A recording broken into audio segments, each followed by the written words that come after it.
themselves. I'd like to first say that you're not going to see glitz here, so please don't expect it. I'm not an entertainer nor an actor. I've created this video as a tool designed to educate people about a business concept that works, for people who are willing to put 100% of themselves into something. See, it takes 200% to be successful in business. 100% must come from you. 100% must come from the business vehicle that you've chosen.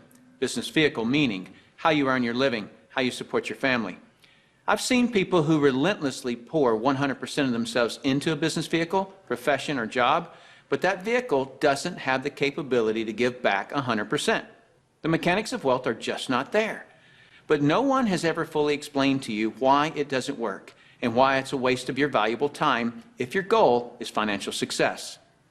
This video is for the person who is willing to put in their 100%.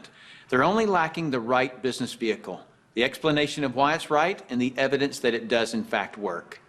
Even though I say you must put in 100%, that doesn't mean that you have to work it full time. I didn't.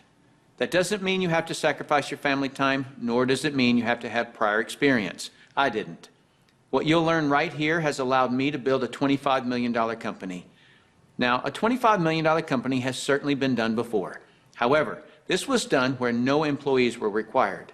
No accounts receivable, no accounts payable, no overhead, and very little inventory. Recently, I said those words to a business owner who said back to me, "Sounds too good to be true." My response back to him was, "Is that a good enough reason to stop looking?" He paused for a couple of seconds and he said, "That wouldn't be very smart, would it?" What I suggest you do is not just watch this information, but study it. What I want to do first is create an equal playing field between people who know how to evaluate a business and those who don't. Because me explaining this business wouldn't be very effective until you understand how to place value to a business. The simplest thing for someone to do when they don't understand something is to go, it doesn't work. The way I'll accomplish this equal playing field is to give you 4 main principles to look for in a business.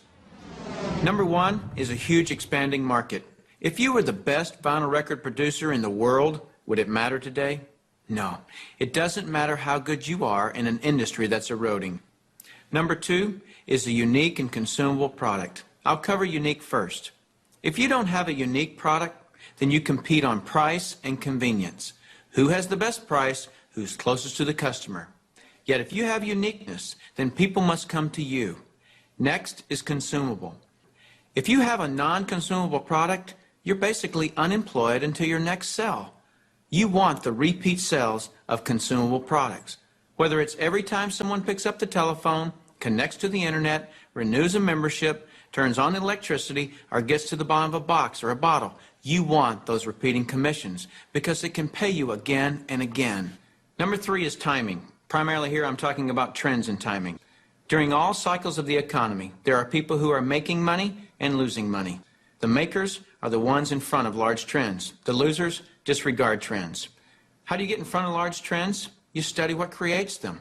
Without any hesitation, in today's society, it's the baby boom generation that creates the largest trends.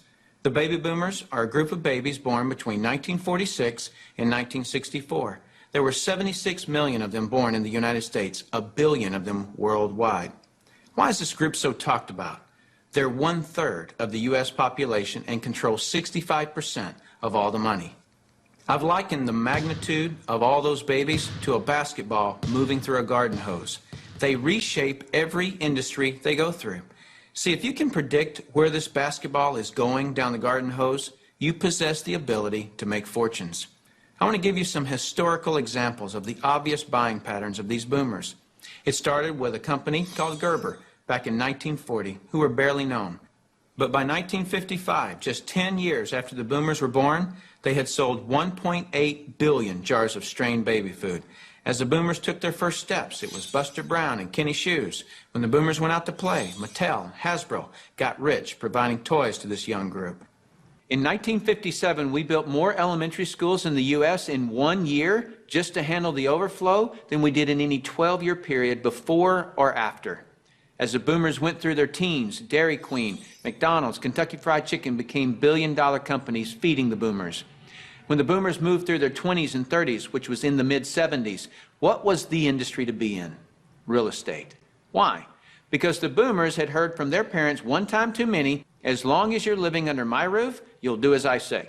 So they wanted their own roof. which created a 15-year real estate boom. And people are still talking today about the great time frame to be in real estate. Then what happened to the real estate market in the late 80s? It began its decline. Why? The basketball had moved through the real estate industry. Another example of this is the U.S. stock market. Several years ago, I heard a stock market analyst speaking on the radio saying that he just couldn't believe the stock market had a 15-year rise. Notice the number 15 years keeps coming up. Anyone with a good understanding of the baby boomers could have seen this coming and profited from the recent stock market activity. Why does this 15-year number keep coming up? Because the baby boomers were born between 1946 and 1964. And so 18 years separates the front edge from the back edge. A very important number for you. If you look for trends on the front side of the basketball, you get the full 18 years for your products to be popular. That's the reason you study the nose of the basketball. So your business, no matter what your business is to be looking at what industries are expanding or which industries are about to expand. You shouldn't care how long you've been doing something or how long you've been in school to learn something. Are you in front of trends or not? Don't have a loyalty to something just because you've been educated in it or doing it for a long time. So looking at the current trends, we basically got 1 billion people who are in their 50s and 60s. Since that's the case, what business do you want to be in? Let's look at some obvious current and future trends. Health and looking younger are going to be tremendous trends. The boomers do not like what aging is doing to them. So products that fend off aging as well as vanity issues will continue to boom. Businesses that focus on retirement issues will do very well. The crux of it will start with the boomers having enough money to retire. Businesses that offer ways to make money will obviously flourish. Legal matters such as wills and estate planning will become large trends. Efficiencies will also grow. The television was too far away from the couch for the boomers, so they invented the remote control device. Today, they have their entire library of books and music in their cell phones. The boomers have always been enamored with technologies that make life easier. These technologies will actually create industries. For example, the computer created the need for antivirus software. The internet has created a need for identity theft protection and firewalls. But there will be many additional industries created by the computer and internet technologies. It is the computer plus the internet that made the iPod, iPad, and iPhone possible. As a side note, the baby boomers are not the only trendsetters. They are just the largest and have most of the money. As the world becomes one, the international market will play a big role, as well as the group born just after the baby boomers that are known as Generation X.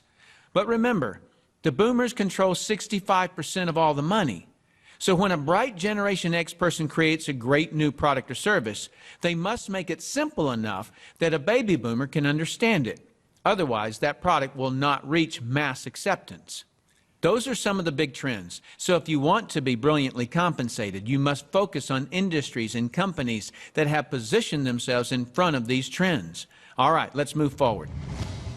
Number 4 is leverage. I'm going to spend some time on this one because we're not really taught this in our society. We're taught to go get a good education, build a resume, and exchange our expertise for someone's dollars. The problem with that is if we're not exchanging our expertise, we're not making any dollars. So vacation time is costly. A walk around the golf course, costly. Family time, although extremely important, is costly. I'll define the word leverage as an increased means by which to attain something. One form of leverage is investing $5 million and earning 10% interest, which will yield you about 41 grand a month in income. So whether you're enjoying family time or playing golf or vacationing, you're still enjoying 41 grand a month in income. You're leveraging off your money. That's a leverage everyone would love, but very few have it. Let me explain another kind of leverage that's available to everyone, including yourself. Incidentally, if you get nothing more out of this video than a better understanding of this little simple concept I'm going to explain, you'll have gained something very valuable for watching it. Imagine, if you will, you own a company. You employ just one person, me. I work for 8 hours on Monday. You work for the same 8 hours on Monday that I do. Now listen closely. You get paid on 16 hours worth of work because you take a portion of my productivity as income back to yourself. You're leveraging off my efforts because I'm your employee. So theoretically, the more employees you have working for you, the more leverage you have. However, have you ever had employees? If you have, you know that in theory, hiring employees sounds great, but it's very difficult to reach leverage through employees. I've heard it said that if you have one employee, you have one headache. If you have 100 employees, you run an adult daycare center. And the reason being is this: no employee will ever work as hard for your company as you will, because they don't own it. Here's my rule of thumb for reaching true leverage. If there's one sentence that epitomizes the entire video, it would be this: to have true leverage, you must create a situation where everyone has the same amount to gain. Only then do you have true leverage. Let me give you an example of this type of leverage. Let's say that I'm a real estate broker and I hire an agent named Robert. Robert goes out and sells a building. Robert earns a percentage of the selling price of the building, and so do I, the broker. Why do I, the broker, earn a percentage when it was Robert who sold the building? Well, I did some of the advertising. I trained Robert. I had the initiative to go get my broker's license in the first place. I put up the risk. I did a lot of things. And so it's valid that I, as the broker, earn my money. But Robert doesn't work for me as an employee. He's an independent contractor. He just hangs his real estate license on my wall. My point here is the broker and the agent have the same amount to gain from the sale of the home. It is totally in the agent's interest to earn more money, which is a form of leverage for the broker. There is a flaw in this leverage situation that I've shown you, and it's this: the broker can have multiple agents, but the agents cannot. The broker has leverage, the agents don't. Until the agents do what most brokers dread. What happens when I, the broker, have been real effective at teaching Robert to be a good agent? What's Robert going to want to do in a couple of years? Be his own broker, right? Is this good for me, the broker? No, because as soon as he becomes a broker, two bad things happen to me. Number one, he breaks away from me and I lose him as an income source.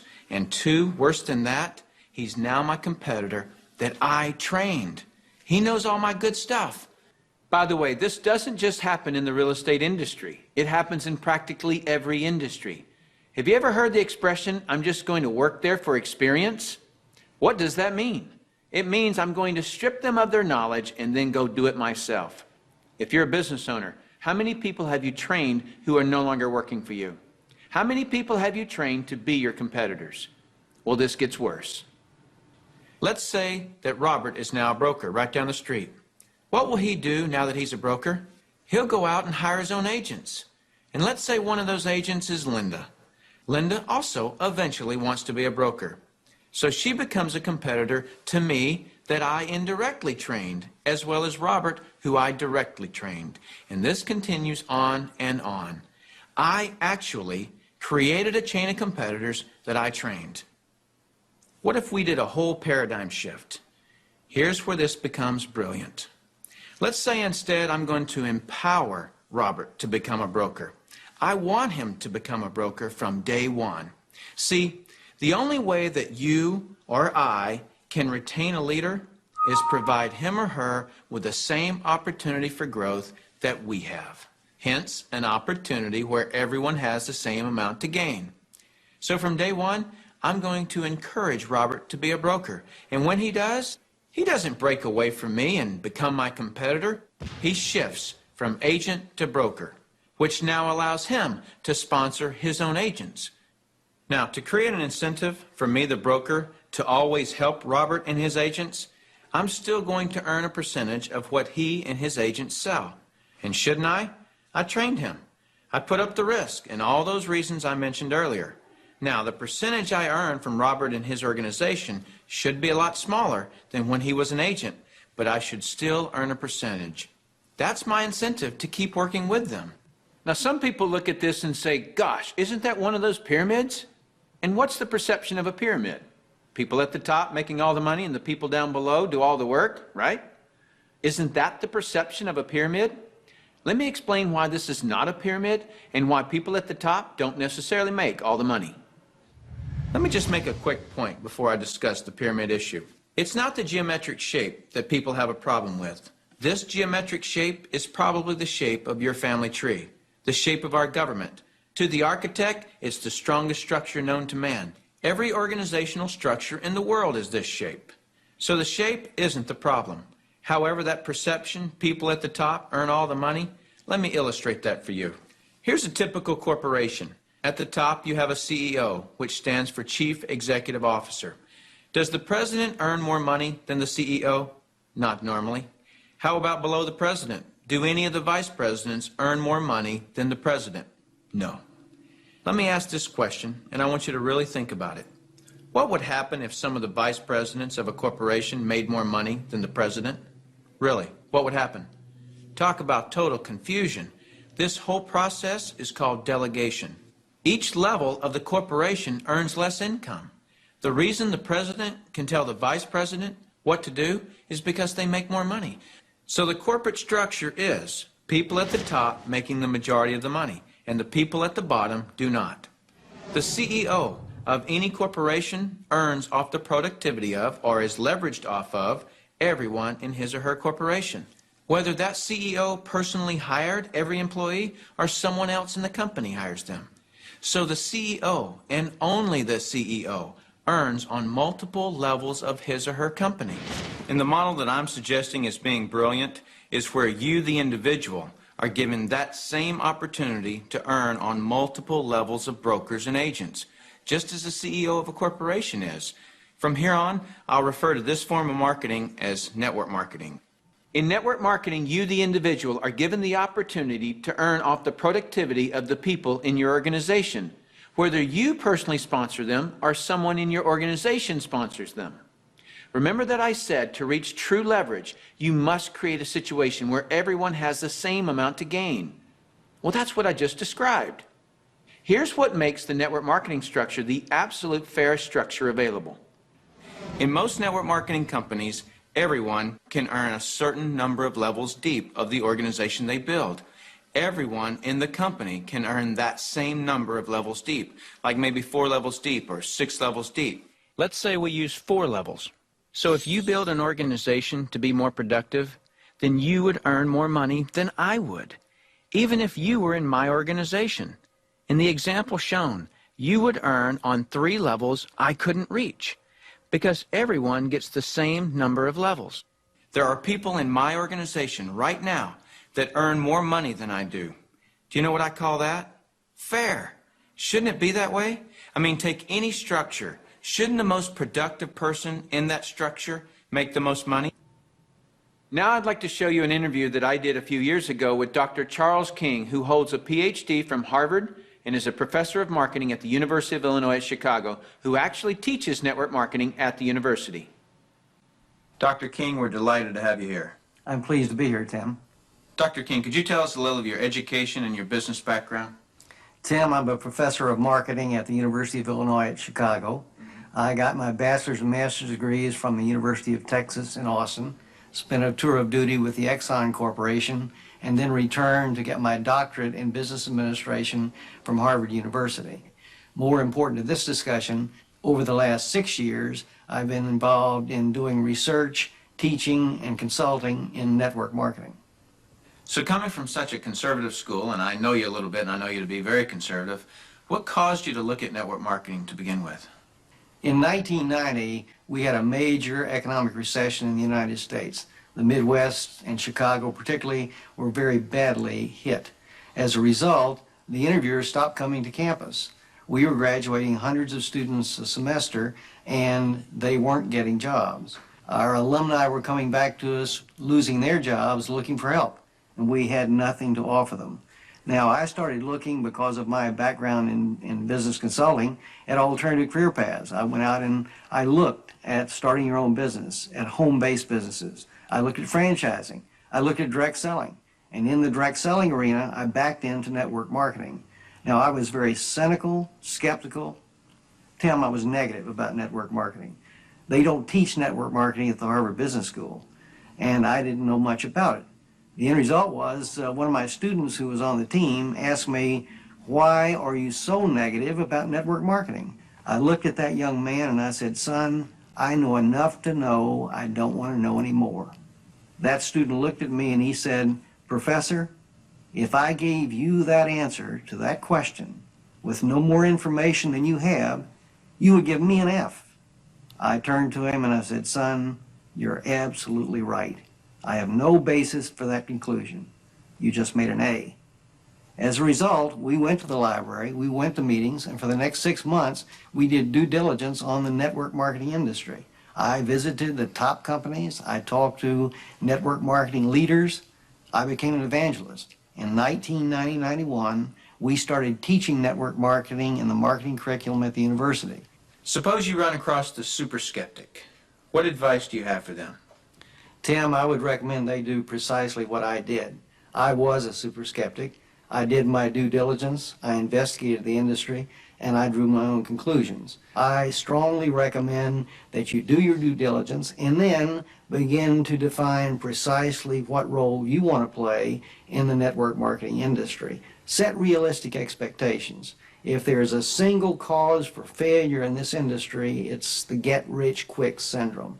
Thinking that you can come into the industry and make enormous sums of money with no work. I argue, by contrast, that if you set realistic expectations, you develop a plan of action to guide your business development, you can be successful. And that's coming from a Harvard Business School graduate who was a true skeptic, but through due diligence, he learned the truth. Warren Buffett owns a network marketing company. If you don't know who he is, he's typically listed in the top 5 richest people in the world. He created his wealth by investing in and buying the highest quality companies.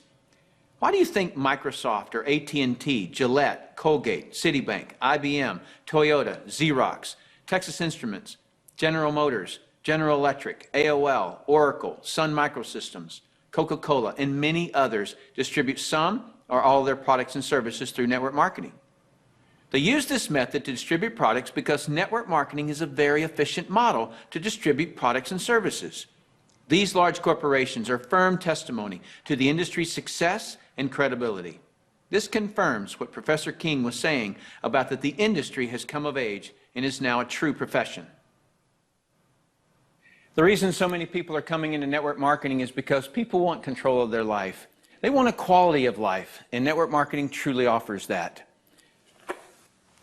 I hear people all the time complaining that they are too busy or don't have enough time. People act as though time owns them instead of them owning time. Have you ever noticed that there are people who, with 24 hours, earn $10,000 a year, and there are people in the same 24 hours who earn $10 million a year? Let me explain the difference. I've heard people say this phrase: "It's easier to just do it myself than try to get other people to do it." Whenever I hear that phrase, I know that person just nailed their feet to the floor. All they can do is expend their time, not invest their time. Here's a secret. Wealth is hidden from those who must do it all themselves. Wealth exposes itself to those patient enough to train others. When you understand the power of educating and empowering others so that you get more done, you're truly on your way to wealth. Now, with that understanding of the importance of training others so you get more done, look at network marketing, and you'll see why I call it brilliant compensation. In network marketing, what you teach and train others to do is duplicate what you do, which is to find and train others. This is actually multiplying you. That's why I say, next to your spiritual growth and your family, there is nothing in the world you can do that will reward you better than investing your time in network marketing. I'd like to cover one last thing in closing, which I feel is one of the most important points for you to fully understand the value of network marketing. Let me illustrate something to you that is so profound. What's the maximum number of hours you could work in a day? 24 hours, right? So if you didn't sleep all day, you could work 24 straight hours. What if you didn't sleep for a whole year? You could actually work 8,760 hours in 1 year. But that's the maximum number of hours you could work in a year. I have 56,000 people in my organization worldwide. Well, let's suppose that all 56,000 people work just 1 hour out of a year. 56,000 people times 1 hour each equals 56,000 hours of work that I'm being paid on. Well, for most people to earn on 56,000 hours of work, they'd have to work for over 6 years, 24 hours a day without sleep to put in the same amount of hours that I could in 1 hour a year. Let me throw in something really ridiculous. Suppose all my 56,000 people worked 1 8-hour day in a year. 56,000 people times 8 hours is 448,000 hours I'm being paid on. Well, it would take most people working over 51 years, 24 hours a day, to do what I could do in 8 hours a year. 8 hours in 1 year versus 51 years working 24 hours a day? Doesn't seem fair, does it? It's definitely not fair. What's not fair is that you haven't understood this until today, and other people have. But now that you understand it, take responsibility for it. Don't go running and try to create reasons why you can't do this. You can do this. I don't say any of this to impress you. I don't need to impress you. This is an educational-only video. My purpose in creating this tool is to contribute back to that woodpile that so generously gave to me. Because network marketing has given me a lifestyle I previously couldn't have imagined. And because network marketing has given me total financial and time freedom, I feel it my responsibility to explain the industry in an understandable way. So I say all of this only to impress upon you that the difference between the wealthy and everyone else is leverage. You've got to understand that. And nothing gives you, the individual, leverage in such an ethical way like network marketing can. So go get a pad of paper, write down what you really want in life, then call the person who gave you this video and tell them whether you're an A, B, or C. C is, see you later, no thanks. That's fine with us because your relationship with the person who gave you this video is more important to us than anything. Or you're a B. A B is, I may be. I want to first explore the product. If that's you, then do that. Don't procrastinate. The #1 killer of financial success is procrastination. People just putting it off until tomorrow, and they've somehow convinced themselves that they'll actually do it tomorrow. You know what I'm talking about. As soon as I'm done with this project, then I'll have more time. Or as soon as little Jimmy gets back to school, then I can, and they never do. If a person has an excuse, they have all they need to fail. Don't let that be you. Get your product today. Or you're an A, and that means absolutely. No, you don't have all your questions answered, but you see enough to start and begin your training. Very well done to you in your ability to make a decision. If it's late at night and you just watch this, don't be concerned that the person who gave this to you is sleeping right now. They'll be up. And if they're not, wake them up. Tell them, hey, now that I understand this thing, I can't sleep. And if I can't sleep, you're not going to sleep. Believe me, they'll appreciate that call. So call that person and tell them whether you're an A, B, or C. That's it. Join us. You'll be glad you did. Now is the right time, the smart time. Thank you for taking the time to view this video. I hope it's been educational to you. What I really hope is that you'll put this information to good use. I look forward to working with you, should our paths cross. I'm Tim Sales.